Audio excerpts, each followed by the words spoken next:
"Good night," my dad says to me as he opens my bedroom door, light spilling lazily across the carpet.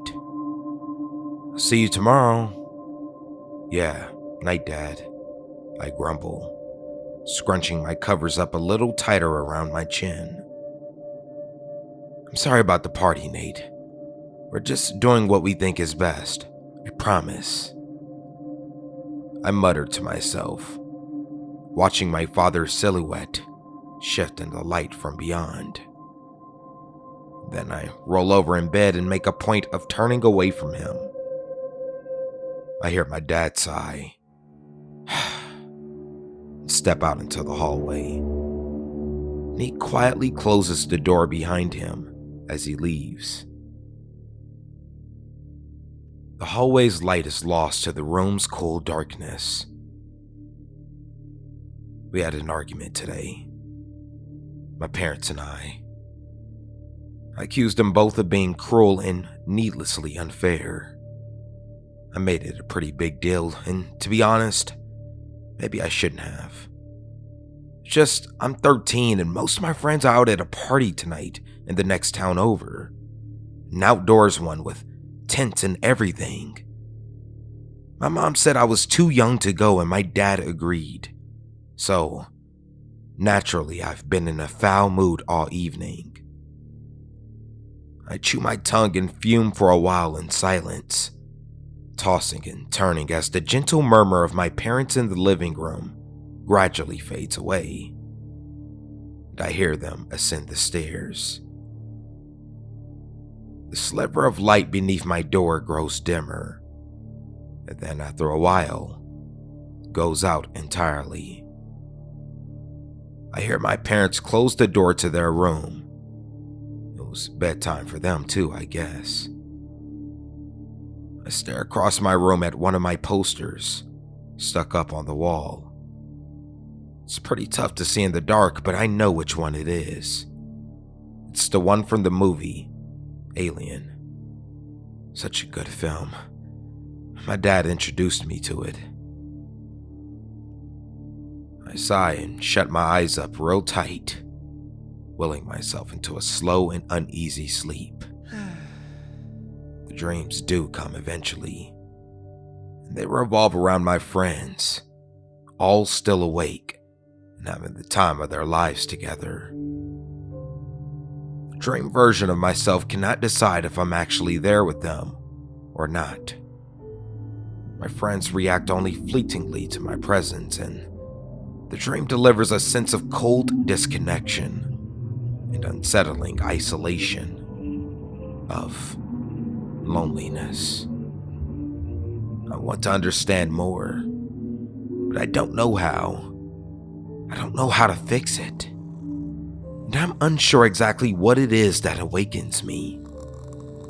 Whatever it is, I return to the real world with my heart beating fast and my mind instantly alert. I clutch the sheets as I feel myself begin to sweat. My body has become aware of something that my conscious self has yet to pick up on. A beam of light passes down the window, filtered and distorted through my curtains. If my window didn't look out into the back garden, I'd think it were a passing car. An airplane, maybe. It is followed by another, and then another. Horizontal bars of grim light and faded yellow. I stare at these lights, wide-eyed. The house creaks softly in the dark. A gentle rustle of wind is heard beyond the walls. I think I can just about hear the faintest hiss from the boiler a few doors down. And then the noises stop. All of them, all at once. Every last hint of sound or movement of any kind is sucked from the air. The experience, despite lasting only a few seconds, is disorienting to the extreme. Like all the life in the world was just drawn away. This empty vacuum was left in its place. Never before have my ears been given such true, deathly, haunting silence. My breath catches fast in my throat. A final beam of light passes down behind the curtains, and with it returns the sound. A quick, sudden tremor is sent rumbling across my room. The bed shakes, and I cling myself to the mattress as best as I can, beset with terror. A pen is sent rolling and clattering off the edge of my desk. The alien poster peels away from the wall and droops in one corner. What the hell is happening? I think to myself, trying to will together the urge to get out of bed, to pull back the curtains and to look outside. A subtle thrumming begins to reverberate through my bones.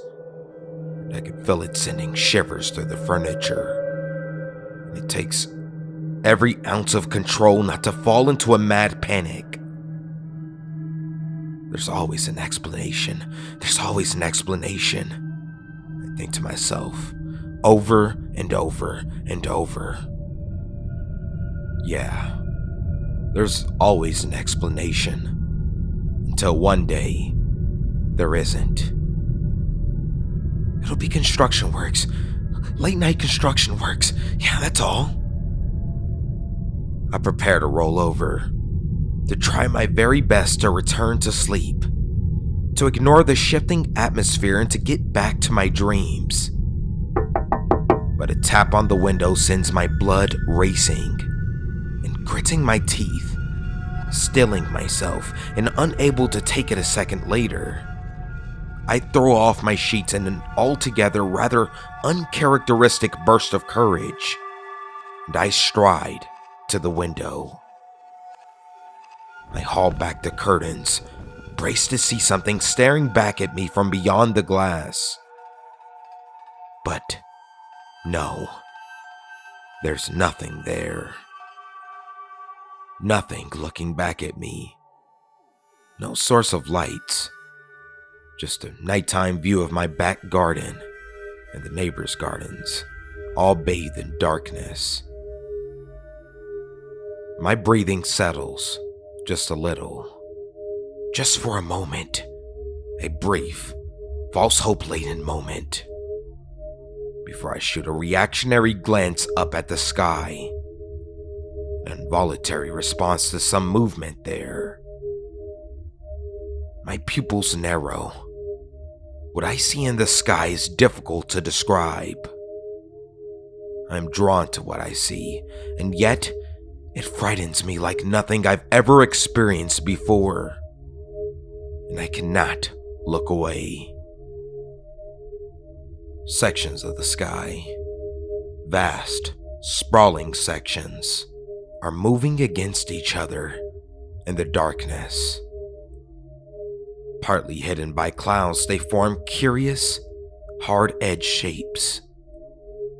They interlock with one another and fade in and out of view, their colors not quite matching those of the air around them. They do not look natural in any sense of the word. And as I watch, it becomes clear that they are all parts of a greater whole. Section of an enormous ring or an arc slowly rotating around. It is difficult to tell where the sky ends and where the shifting and grinding shapes begin.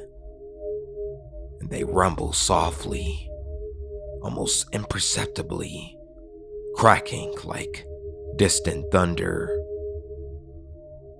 I am awestruck, terrified, and frozen in place.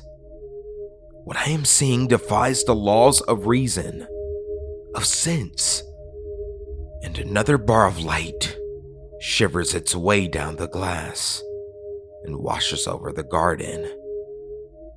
But its immediate source is not obvious.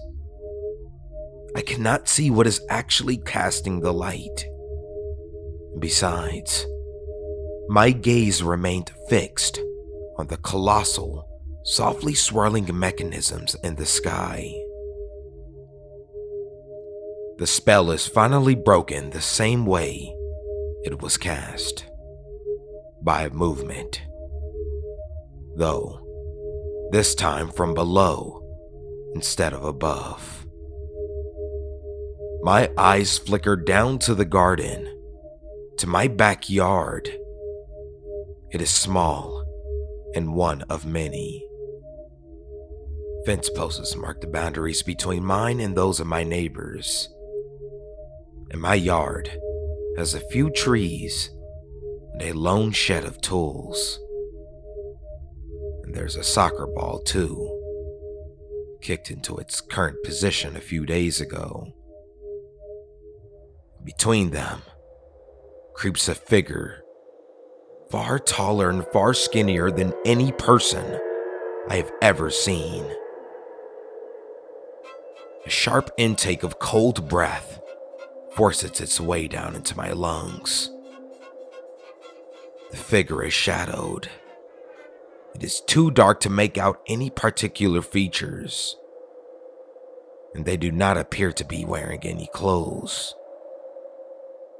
The joints in their elbows and knees do not bend in any way they are supposed to, and it's hard to see in the darkness. But the figure does not appear to be disturbing the grass in any way as they move. And they move too quickly. And in seconds, the figure is gone, lost to the deeper shadows of the neighboring fence and of the wall to the house. Blood rushes through my ears. Lightheaded, I turn at once and open my bedroom door to the long, dark hallway of my house.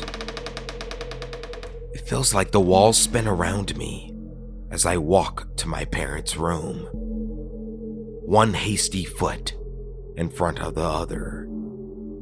"Mom!" I call out. "Dad!" The door is open. I step into the room, hands clenched with hope.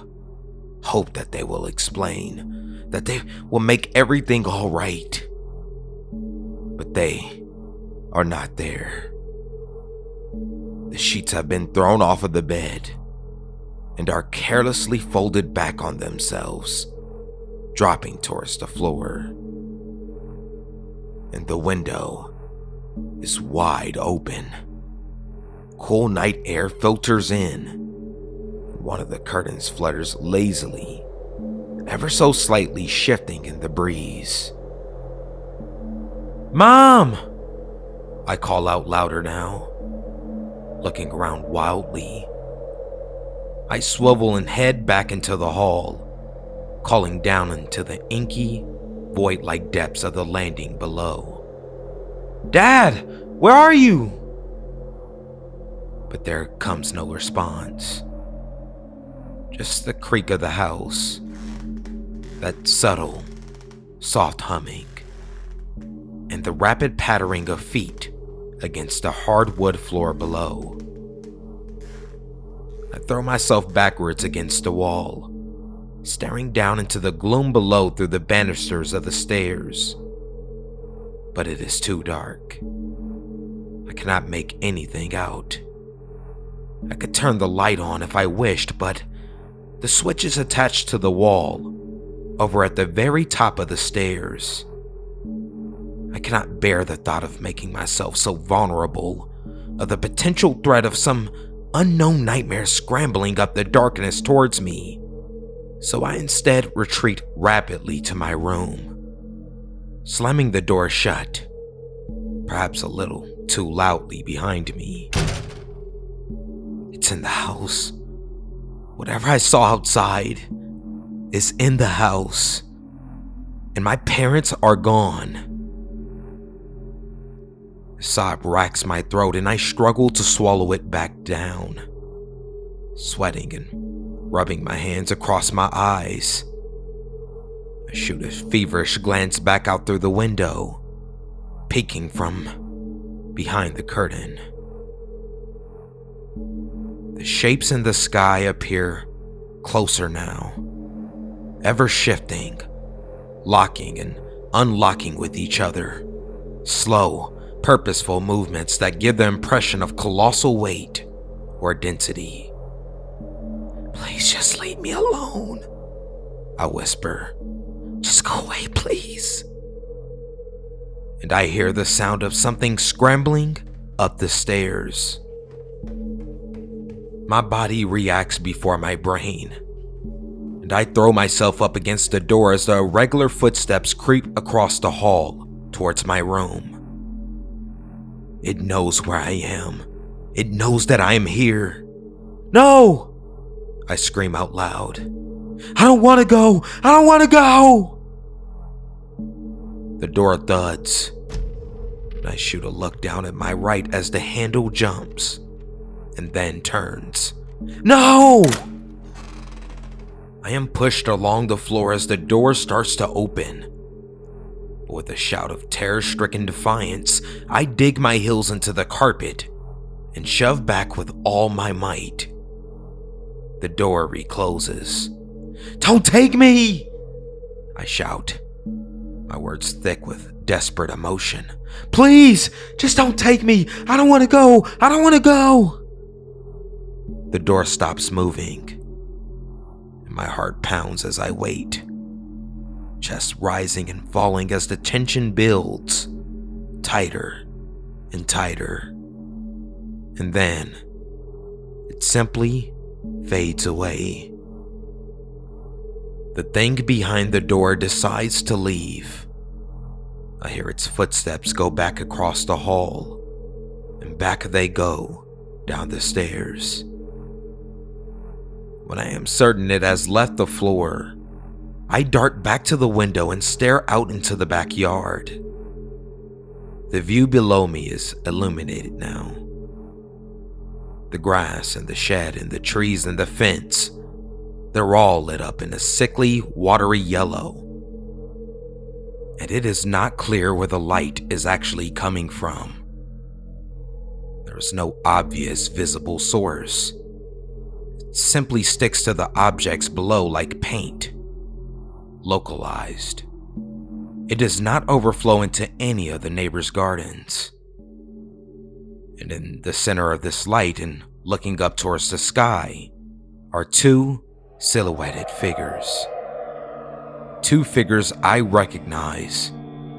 My parents. They're facing the opposite way with their backs toward me, but there's no question as to who they are. I'd recognize them anywhere, even from just the backs of their heads. I stare in bewilderment and disbelief. I bang my hand on the glass, but they do not turn around. "Mom! Dad!" I cry out loud in distress, fumbling with the window and trying to get it open. But still, they do not respond. The light in the garden intensifies, and my parents raise their arms to the sky. They click and a thud. I finally get the window to open, throwing it wide and screaming out into the night. There's no way they don't hear me. There's no way. But despite my efforts, my parents do not react to my voice. The light, however, does. I feel my skin start to flush and the hairs across my forearms bristle as I watch that impossible, eerie yellow light swim its way up my arms, as if I were submerging them beneath a body of water. I squint as it passes over my face, my eyes wincing and crying out in alarm as a sudden flash sends my sense of stability reeling. and with eyes now closed, in response to the intensity of the brightness, I succeed in forcing them open in brief, half-second intervals as the light spills and cascades around my room. I see the shapes in the sky draw together beyond the clouds. The thunder increases and spark-like lightning crackles between them. How in the hell is no one else awake to see this? I don't know. I could not say. But the speed of the anomaly spinning above grows faster. Tears stream warm down my cheeks in sharp contrast to the cold night air. And for a long, terrible second, that silence returns. The complete absence of any kind of noise, or sound, or rustle, or hum. Just total empty space-like silence. That same shudder of energy is sent rumbling through the house, and the lights flash bright. And then, that's it. Darkness. I am vaguely aware of a dreamlike, nonsensical series of events. Events that make no coherent or chronological sense, and are fast to fade the second I start to awaken. Eyes bleary, I blink and groan. And as my vision returns, I focus first on the window, wide open. Then with delirium, I flicker my eyes to the alien poster, the corner still hanging from the wall. I bolt upright at once, my vision flashing with color from the sudden motion, and I throw off the covers and stumble through my room and down the hallway, barging without apology into my parents' room. "Mom! Dad!" I shout. And to my absolute, almost debilitating relief, I see them. They are there, sound asleep in their bed. Well, not so much sound asleep anymore, as they grumble and turn to me confused. "Nate?" Dad murmurs. "What is it? What's going on?" I just, you were in the garden, there was this light." I fumble my words, bewildered, as my dad glances to his alarm clock, stopping it before it goes off at 5:59 a.m. Well, you beat the alarm clock," he mutters, chuckling softly and heaving himself out of bed. "Might as well get ready for work, I suppose." "Go back to bed, Nate," my mom murmurs. "Everything's fine. But... Hey, you know, Nate," my dad says to me through a yawn, putting a hand on my shoulder as he passes me by, heading to the bathroom to wash up. "Maybe we were a little harsh on you last night. I'm sorry you didn't get to hang out with your friends. Maybe next time we'll talk properly and we'll work something out, yeah?" Yeah, I stutter. "And Dad, I'm sorry too. I shouldn't have spoken to you like I did." He ruffles my hair. "It's fine, bud. Go on back to bed." And so I do. Head spinning and reeling with conflicting emotion. I return to my room. I close the window up tight and reflatten the poster against the wall. And I clamber back into bed. And as I do so, I feel an itching, sudden and sore feeling across my lower abdomen. I scratch it briefly and try to ignore it, but the sensation only returns. I pull off the sheets and lift my shirt for a look. What I see there sends a shiver of sharp, cold terror up my spine. There are 3 black marks, each equidistant, and are burnt into my skin. The veins and vessels around them are a deep, dark red, and they spread out like lightning, connecting the 3 marks in a rough but obvious triangle. My heart hammers in my chest, and I jump out of bed for a second time and run to the window, hauling it back open with a grunt and staring up to the sky. I see that there were nothing but clouds, quiet and gray, swirling softly and slowly and gently illuminated from behind by the morning's rising sun.